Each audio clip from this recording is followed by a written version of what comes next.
Hello বন্ধুরা, আপনাদের সকলকে সম্পাকি কিচেনে স্বাগত। আজকের রেসিপি কলমি শাকের চচ্চড়ি। আপনাদের সকলের কাছে পুরো ভিডিওটা দেখার জন্য অনুরোধ রইল। তবে চলুন আর কথা না বাড়িয়ে ভিডিওটা দেখে নেওয়া যায়। আমি আগে থেকেই গ্যাসের ওভেন জ্বালিয়ে কড়াই বসিয়ে দিয়েছি।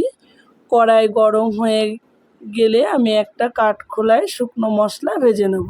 কড়াই গরম হয়ে গেছে, এখানে আমি দুটো শুকনো লঙ্কা দিয়ে দিয়েছি আর ছোট চামচের 2 চামচ জিরে, গোটা জিরে দিয়ে দিয়েছি। এইভাবে নাড়াচাড়া করে ভেজে নেব।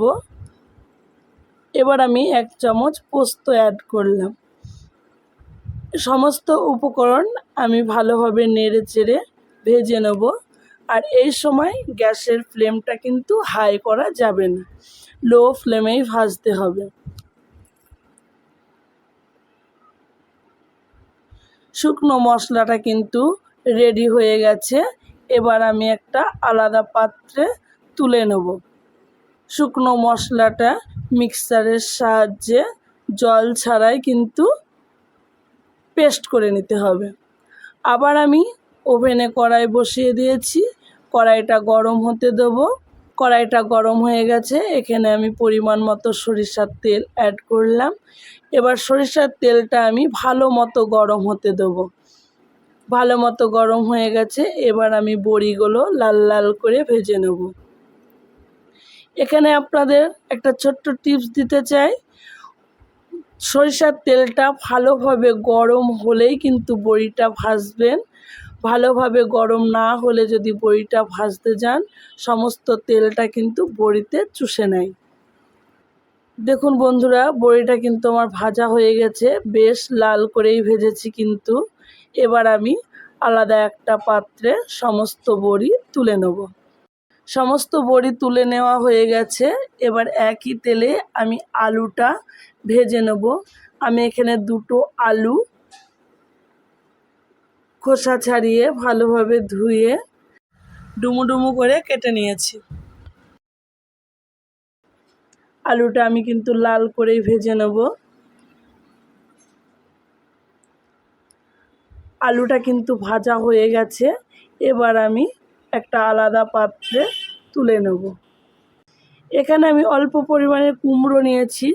কুমড়োটাও আমি ডুমু করে কেটে নিয়েছি। কুমড়োটাও আমি ভেজে নেব। কুমড়োটা কিন্তু ভাজা হয়ে গেছে। এর মধ্যেই আমি কেটে রেখেছি বেগুন একটা, সেই বেগুনটা আমি অ্যাড করে দিলাম। একই সঙ্গে আমি বেগুনটাও ভেজে নেব। বেগুনটাতে কিন্তু খুব বেশি ভাজার প্রয়োজন নেই, অল্প কয়েকবার নাড়াচাড়া করলেই কিন্তু বেগুনটা ভাজা হয়ে যায়। বেগুন ভাজা হয়ে গেছে, এখানে আমি ফোড়ন হিসাবে অ্যাড করলাম 5 ফোড়ন আর ঝালের জন্য 5টা কাঁচা লঙ্কা। সমস্ত উপকরণ আমি ভালোভাবে মিশিয়ে নেব। মেশানো হয়ে গেছে, আগে থেকে ভেজে রাখা আলুটা অ্যাড করলাম। এবার সমস্ত উপকরণ আবার ভালোভাবে মিশিয়ে নেব। এখানে আমি দেখুন আপনাদের দেখিয়ে দিচ্ছি, কলমির শাকটা আমি কেটে নিয়েছি বেশ বড় বড় করে। এবার আমি সমস্ত কলমির শাকটা অ্যাড করে দিলাম। সমস্ত কলমির শাক অ্যাড করা হয়ে গেছে। এখানে আমি স্বাদ মতো লবণ দিলাম আর পরিমাণ মতো হলুদ দিয়ে দিলাম। হলুদটা অনেকে শাকের সঙ্গে পছন্দ করেন না, যারা পছন্দ করেন না তারা দেবেন না। এবার আমি 5 মিনিট ঢাকা দিয়ে রেখে দেব। ঢাকা দেওয়া অবস্থায় কিন্তু মাঝে মাঝে আমি খুলে নেড়ে চেড়ে দেখে নিয়েছি রান্নাটা। দেখুন শাকের থেকে যে জলটা বেরিয়েছে, সেই জলেই কিন্তু আলু, কুমড়ো, বেগুন, শাক কিন্তু সমস্ত কিছু বেশ ভালোভাবে সেদ্ধ হয়ে গেছে। এবার আমি আগে থেকে ভেজে রাখা বিউলির ডালের বড়িটা অ্যাড করলাম। অ্যাড করার পর আমি একটু ভালোভাবে নেড়ে চেড়ে মিনিট 2-এর জন্য ঢাকা দিয়ে রেখে দেবো।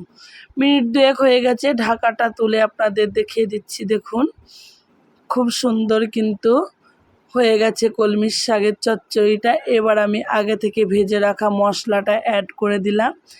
এবার আমি একটু নেড়ে চেড়ে আলুগুলো একটু খুন্তির সাহায্যে ঘেঁটে দিচ্ছি। হয়ে গেছে আমার কলমির শাকের চচ্চড়ি, আমি নামিয়ে নিয়েছি। আপনাদের এই পুরো ভিডিওটা যদি ভালো লেগে থাকে লাইক শেয়ার কমেন্ট অবশ্যই করবেন।